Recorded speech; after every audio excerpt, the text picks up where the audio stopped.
Balotelli, Aguero! Hello, welcome to MCFC 9320 Group TV. Well, 8 games to go, 14 points clear in the Premier League. Is that it? Is the title done and dusted? We need 4 or 5 wins now to be crowned champions once again. Yesterday's match against Fulham, 3-0. We deserve to win, in particular in the second half, but Fulham, their results have not reflected the performance this season, but goals win games and goals will keep you up. Earlier on, I caught up with the guys to discuss the match yesterday, Aguero, Haaland, next week's Champions League match, VAR, and a whole lot more, and this is what they had to say. Hello and welcome to MCFC 9320 Group Podcast. Tonight we've got Neil, we've got Anne-Marie, Alex, and we've also got John. Good evening, guys. Good evening. Hello, evening. How are we all? Very well, thank you. Very good. Good, thank you. Top of the league. Are we all happy with the current situation, the way the Mighty Blues are going? Absolutely. We're nearly there, or is it too early to start getting ahead of ourselves? It could be a typical City moment if we mess it up. I'll be honest, John. I'm still old school City, where I think we can snatch a defeat from the jaws of victory. However, I think the league's done and dusted, and that's me being. I'm normally one of the most pessimistic City fans going, but it's done for me. There's nobody touching us playing wise, is there? No, and like now we're just watching we've just got the rags on there while we're doing this, and they're 0-0 at half time to West Ham. They're United are fighting for second place here at the moment because Leicester went above them earlier on. Alex, what do you think of the match yesterday? I think, just like you said in the group, it was a tale of 2 games, actually. I think in the first half, Fulham were actually not so bad. I mean, they were aggressive, they were attacking. We weren't, straightforward enough, but in the second half, they actually beat themselves. And I personally think, and this may sound controversial, but the result kind of flattered us. I think 3-0. Yes, we were better than them, obviously, but it wasn't really about our skills. It was about them just losing their focus and basically, losing the game in a ridiculous way. So 3-0, job done. Anne-Marie, Fulham have been a decent team all season, haven't they? I don't think their results have reflected their, the performance. No, you're right. And I think there's a couple of teams like that. I'd include Brighton in that bracket as well. They're not afraid to actually play football. Now, it backfired on them at times yesterday, particularly playing out from the back. But I think it'd actually be good to see them stay up. But they've got some tough games coming up, I think, that are probably more important than the one against us yesterday. No, I totally agree. I think that was like a free hit for them yesterday. And, like Alex said there, the second half was crucial for me because I've watched Fulham quite a lot because you guys probably watch a lot of the football as well. I just had a sneaky feeling that we was not going to get anything yesterday. But the mental strength, Neil, it just seems like we're a well-oiled machine now. I think this run that we've been on has just instilled so much confidence in us. And I think no matter, that first half wasn't great. And I think they went in at half time just knowing that they need to just step it up a notch. And that's what they came out second half. They stepped it up a gear. They knew it wasn't good enough. And they just have the confidence that they can just push on.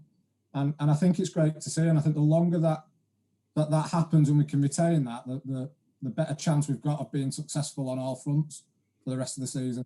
No, I agree. John, what was your thoughts when you seen Pep's lineup yesterday? Because I thought, has he been out on a night out? I want to know what pubs or clubs he's been the previous night. When I seen that, I thought, yeah, crikey, leaving so many, because even the bench would walk into a Premier League team, in the country, in my opinion. I just thought it just seemed a bit lopsided on paper. I said there was no creativity in midfield whatsoever. It was a very weird lineup. If it could have gone either way, 50-50. Ignore the doorbell, by the way. How come it's not Blue Moon, the doorbell? I can't get that one yet. So, yeah, creativity in midfield, totally gone. But I even tweeted out it was a weird lineup. And actually, if we'd have lost, it'd have been slated. But now he's a genius. And think about the players, what he did. He did leave out yesterday. De Bruyne, Foden, Sterling wasn't even in the squad, and I thought he was a niggle for Sterling. He may have been not dropped. He'd been out through injury, but Pep's confirmed it was tactical. We needed a rest. I actually agree with Pep there because we've been saying it, for a number of weeks now that Sterling, needed a rest. So it'll be key going into the Champions League match in the week. Your thoughts, Anne-Marie? No, I think you're probably right, and I think that's obviously. I think that was on his mind more than anything. Tuesday's game, more so than the Fulham game, because when you look at the likes of how many teams would have a player like De Bruyne and put him on the bench. I think he needed that De Bruyne though, because I don't think he's been firing since he's come back. No, since he's come back, he's been off. His passing and everything's been off. But it just shows, and when you watch us play, sometimes we get frustrated. It's frustrating to watch us sometimes, but it's like we've always got this belief that we've got another gear we can move into, and that's what I think we saw a little bit of yesterday. Again against Southampton during the week. Yeah, it's just incredible. Like you say, it does seem like we're coasting. And if we come under pressure, all of a sudden it's just like knocking it into fifth gear for a few minutes, just get the job done and then just ease back into it. So one thing I've noticed more than ever since our unbeaten run and stuff like before the derby was our game management as well has been brilliant. During the unbeaten run, and the way we just control a game now, it just seems like the teams what are trying to put pressure on us.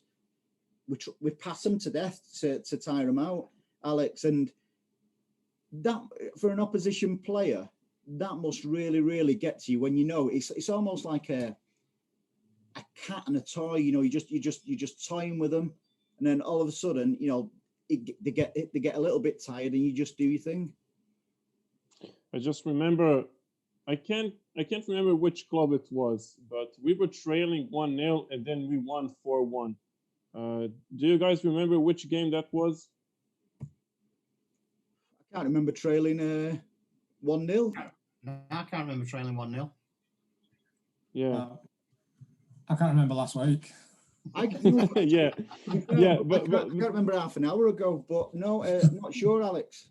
That's the point where you kind of let the opposition play with you. You let them be kind of aggressive and you let them attack, but eventually they get tired and you just do your job. It's not just the opposition though, is it? It's next week's opposition, because they're going to be watching the game thinking, Jesus, I've got to put up with that next week. And they're sort of half beaten before the game even kicks off, because they know what's to come. They know they're going to have an hour where they're chasing shadows, because that's just the way we play. And they're not going to have the ball for the majority of the game. So I think it's because we're making that many changes week in, week out, we don't actually know who they're going to be facing. Yeah. No, they don't, and we don't either most of the time. We can never guess the actual team that's coming out. I don't think Pep does until an hour before kickoff. Probably not. Do you guys think that that's a tactical thing to be so, don't let the opposition know what kind of team you'll pick? It's possibly tactical, but it's also the rotation of the squad. Because you think about it now, we've got all the players now are fit. We're coming up to the near the end of the season now, normally players are dropping left, right, and centre, and they're all coming back fit now. So whatever he's doing is perfect. Is Aki going to get back into the team, Anne-Marie? Honestly, I don't think so. Not at the minute. It's almost like they bought Diaz, Nathan Aki, you know, for big money.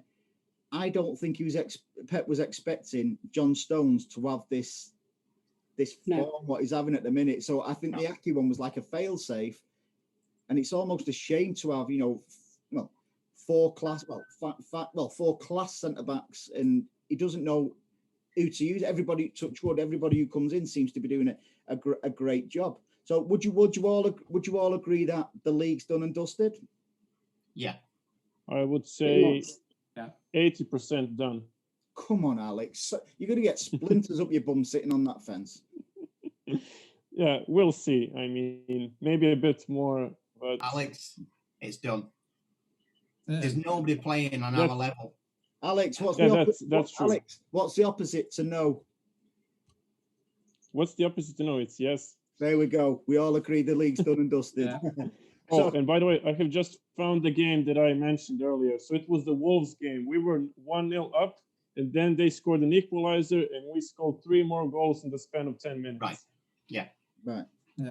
There we go. Well done, Stato. Well played there. So yeah, what was pleasing for me yesterday more than anything was Aguero.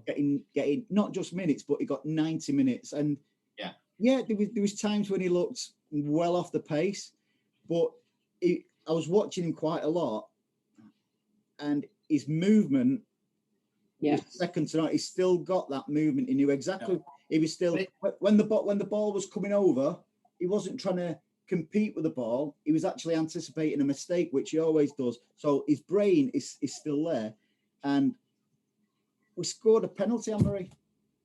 I know, unbelievable. We were sat like that watching it. He slipped and scored. Well, you know, and you could tell with the celebrations afterwards how pleased, you know, all the team was. Neil, you could see the togetherness. I thought he played all right, and that'll stand him in good stead. Can you see him starting on against Mönchengladbach? Russia. No. Russia, Mönchengladbach. I don't think he'll start midweek. I can see him starting next weekend in the FA Cup. But I think Pep will continue to try and manage his minutes and try and get him back up to full fitness. I don't think he'll take any risks with him. We may see him off the bench for the last, 20 minutes, depending how the game's going. But I don't think he'll start. And I think Pep's trying to get him up to speed for the running. Yeah. Predominantly the Champions League. I think we get past Mönchengladbach. I can imagine him starting the next rounds, because I think that's what Pep's thinking. The league's done, so he'll use the league. Alex, the league's done. And he'll use the league to try and get into him and get his confidence up and his sharpness up. Yeah. So, John, does Aguero get a new contract, or do we bring Haaland in, or Haaland and keep Aguero? Bring Haaland in and keep Aguero. He deserves another couple of years yet. He's only 32. He's still got plenty more left in him yet, and he needs to break that record for the most Premier League goals. I don't think he's going to get that now. But however, we've got to keep him for. It's not nostalgia or anything like that. We've got to keep him for. He can still do the job, and it's not. He's been out for what is really, really annoying me yesterday, and I don't know if you've seen me tweet. Why are commentators absolutely obsessed with saying Aguero's not scored, since January 2020? He's not going to do that from his bed injured. It's you probably can. He's had knee surgery. It's really, really annoying me. It's like nobody. Does it annoy you, Anne-Marie? Does it really annoy you? It's one of those. I just think they're looking at every little detail. I mean, even last night, they made a comment that we'd spent, I don't know, something like £170 million on our defence. And I just think they have to have something that they're going to niggle at with us, and whether it's something like that or how much the team cost. But you can spend all the money you like. Look at United. It doesn't make any difference. No thanks. I don't want to look at them. No, well, nobody wants to. But it doesn't make you, £90 million on Pogba. I'm sorry, he's not made any. They don't get slated like us, though, do they? No, they don't. Never. I couldn't care less what they say, to be honest. I don't really pay any attention. I agree, Neil. I agree. I'll sit and watch us win, and they can sit there and take little pot shots. I know who's happier. Isn't it great? I had a bit of a, not a snap. I had a few choice words, Alex, with a City fan. I think it was last week. Say, God, you've got to feel for United a little bit. Like I went, feel for them. Just remember that 34-year banner. Every time you think that you feel for them, look at the banner and you realise, not the hatred, because that's a strong word, but yeah, the hatred. The rivalry? No, the hatred. Oh, the hatred. Spies. And that itself is enough to give our heads a wobble and think, we had that for 34 years. So they deserve everything they've got now. Absolutely. I was there the night Mancini said to a group of supporters that he'd drive the bus to Old Trafford himself to tear that banner down. And he did it. He drove the bus? I think he did, yeah. Yeah. I should remember Mourinho. Wow. Mourinho parked it. Yeah. So Aguero stays, Haaland comes in. Be some forward line that next season. I can't see that, to be honest. It depends on what Aguero wants, but will he want to stay knowing he's not going to get as many minutes when he could probably have the pick of clubs elsewhere? Well, that's down to his form, though. No. If he's banging in the goals, he's a sure starter anyway, For me, they can give him anything. They can have him selling pies for me. We've got to keep it, But to put a spin on it, if Aguero comes in, for me that means Messi's coming in. If Aguero goes to Barcelona, that means Messi stays at Barcelona. Anne-Marie. You're deluded. You're absolutely deluded, Andy. We've had this for a while, this conversation, haven't we? He would have been here already. If it from last year when all it kicked off and everything, he would have come then. Because he was planning on coming then. But something to do with his contract, and it was just too messy, literally. So the romantic in us, we want Messi staying at Barcelona to end his career, don't we? Or do we want him to come to City so we can say Messi used to play for City? I want to get a City shirt with Messi on back. That's all I want. You can still get one. He doesn't have basically, to a real one. A real one.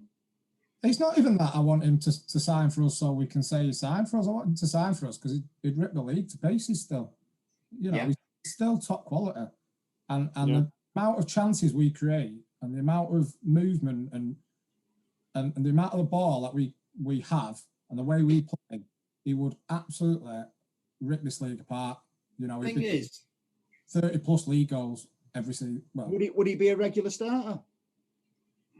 Yeah, because who would you drop for him? Edison. Drop Edison, bring Messi in. The thing is, if Messi did actually come to us, then it's a fantastic move for his career because he's got another probably 8 years left in the footballing world where he could go through to different clubs from the Man City group. Yeah, I agree there, John. Oh, yeah. So it's going to work out perfect for him if he does. Stays at Barcelona, then that's it. If he comes, I can see Mahrez going. He's talking going to Paris. What? I see. Not happy about this. Hang on. Anne-Marie celebrating there. Have we just scored a goal, Anne-Marie? No, just the comment, Mahrez going. Oh, I would rather see Jesus going, to be honest. I agree with that. I think that would be more viable, if not both. If Pep knows Aguero's staying and Messi's coming, We've got too many forwards there to keep happy. I don't care what. So Jesus is either becoming a winger or if he's going out. He does a lot of I work. thought Jesus had a really good game yesterday. Agreed. I thought his play and his running was fantastic. I agree. Jesus frustrates the hell out of me, but especially at Easter. I like him, and I still think he will turn out to be a quality forward. I think he's still going to improve. And you look at the number of goals he gets. Yes, they come in fits and starts, which is what is frustrating. But you look at the number of goals he gets. If he played if he got that number of goals per minute and he played the majority of the time, he'd be getting 30 goals a season every season. He's a quality player, and I think sometimes we forget he's only 23. He's still really young. He is still a baby, and agree. And when he still had one of the best when he joined us, one of the best goals per minutes ratio in the Premier League as well. So let's not lose sight of that. Right, Champions League in midweek, 2-0 up. How's it going to pan out, Alex? I think we'll win pretty comfortably. I think Borussia last time didn't look dangerous at all, so nothing to worry about from my side. Is there anything to worry about, John? No, not at all. I reckon we'll win probably 2-0, but we won't get out second gear, I think. Let's we may see some, unexpected players, like maybe Zach Steffen, or more minutes for Ferran Torres, maybe even Tommy Doyle, but maybe Pep doesn't want to gamble. We'll see. Just not Garcia. I do think he'll pack it with youth. I think he'll start strong, pack it with youth, and see how the game, pans out. To start trying to get the likes of your Delaps and your Doyles. Do you reckon, Neil? Yeah, I think he'll start strong because I imagine Mönchengladbach will come out of the blocks and try and make something happen that first 20 minutes.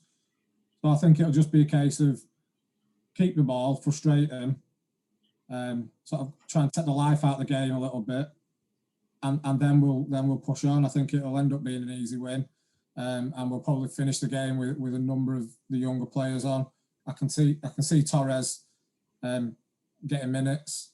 I'm not sure on Delap. I don't know whether he'll be getting minutes. I'm not sure about Doyle, but I can see the likes of Torres sort of getting on. I think we'll end up winning quite comfortably. Can I have that in writing, please, Neil? Yeah. Thank you. So we're all confident, Anne-Marie, that midweek there should be no problems. I'd like to think so, yeah. Is it slowly a bit of typical City creeping through there then? There is a little bit because it is just you don't ever lose that, do you, John? Really? No, you don't. Okay, No. Anne-Marie, let me run. Always there, just niggling in the back of your head. Let me run something by you then, Anne-Marie. Right?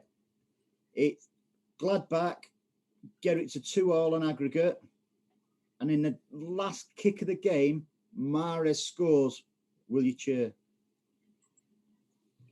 course you'll cheer. No. No. You will. No. Of course you will. You just cheer when anybody of our lads score. I have to be honest with you, even last week when he scored or against Southampton, there was no cheer coming from me. Unbelievable. That's because you sat at home watching the game. He was in the stands and your seat would be different. Yeah, it probably would. Yeah. But for me, he played better on Wednesday against Southampton, but it's easier against a team like Southampton. I didn't see him do that on Sunday. Show everybody your Mahrez hoodie. I haven't got a Mahrez hoodie. Yeah, it's all confident. Right, short one on VAR. John, what's VAR all about?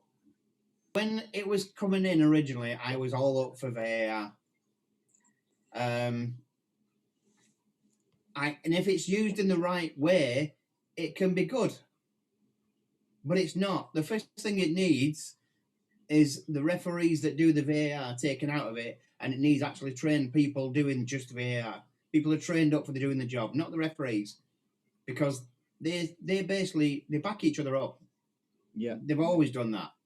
They will not humiliate one of their own.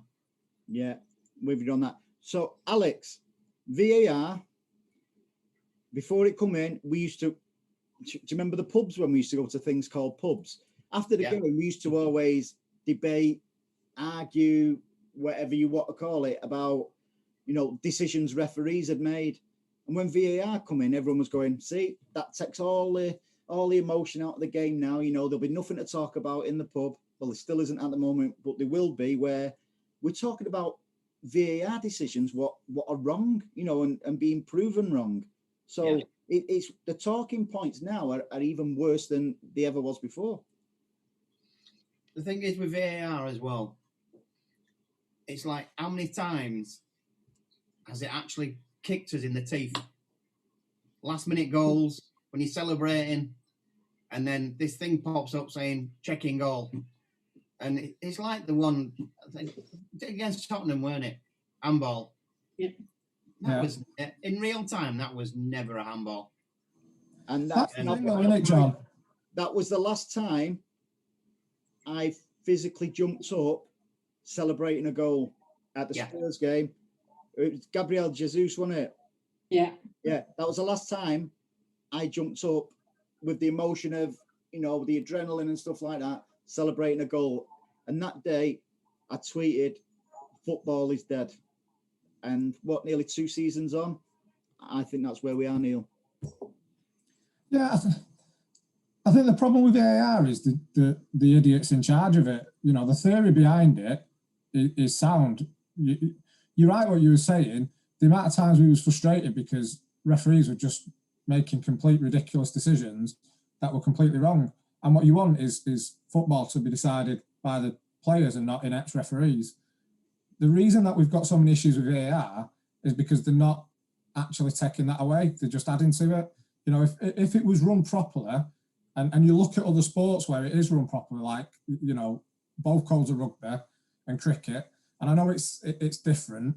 The principles are the same, no, I agree with you. And if we had that in football, I think if VAR was like that and we was getting the right decisions, then everyone would be all for it.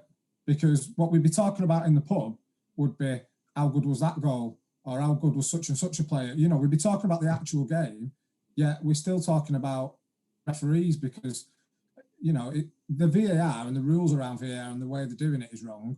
But fundamentally, what the problem is that the officials are just not good enough. Yeah, and have you seen the interview I did with Mark Halsey, I think last week? He's exactly in that camp where the powers that be now won't even use the likes of Mark Halsey, Howard Webb, all the old established, we can say what we want about Howard Webb and stuff like that, but there was experienced referees. That's where the game needs to go. Right, I don't want to talk about VAR anymore, but otherwise I'm gonna get angry. Have you guys just realized that our players don't seem to be bothered about VAR decisions anymore? They're not fuming anymore about it. They just go, we're used to this. Yeah. Just like Foden, he was like, they just accept that's wrong, isn't it? If it was me, what I'd do is I'd approach Nigel Owens, and I don't know if you watch rugby, but Nigel Owens has recently retired as an international rugby referee, and he was by far the greatest official in rugby, if not any sport. He had so much respect off the players, and the way the official, you can hear because they're mic'd up. And I try and get him in and say, come in and overhaul the officials in the Premier League and English football. Let's get some. That begs the question, Neil. Should we be able to hear what the referees are saying? Absolutely, absolutely. And I think if we could, then straight away the standards improve, because all of a sudden these lazy referees who can hide behind anonymity, they don't have that anymore, and they know that if everyone's listening to what they're saying, they're going to have to pay a bit more attention, and they're going to have to try and get decisions right. No, I agree. I think what we'll have to do, Neil, at the minute. I think what we'll have to do, Neil, we'll have to do a podcast just on VAR, because there's that much to talk about. To finish off tonight, I'm going to ask you one simple question, and it's a yes or a no. Anne-Marie, are we going to win the quad?